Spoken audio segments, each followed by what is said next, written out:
আমাদের সাথে ঘুরতো, তাহলে আমাদের হয়তো আজকে এই প্রতিবাদী মিছিল নিয়ে রাস্তায় নামতে হতো না।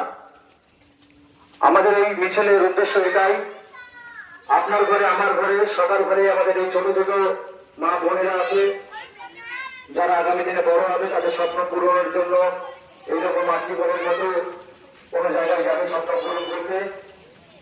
আগামী দিনে যাতে এই ধরনের একটা ভিন্ন কোনো ঘটনা না ঘটে, তারই প্রতিবাদী আমরা আগে রাস্তায় নেমেছি।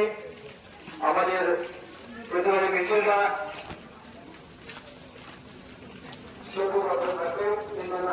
প্রতিবাদী বন্ধ। তোমার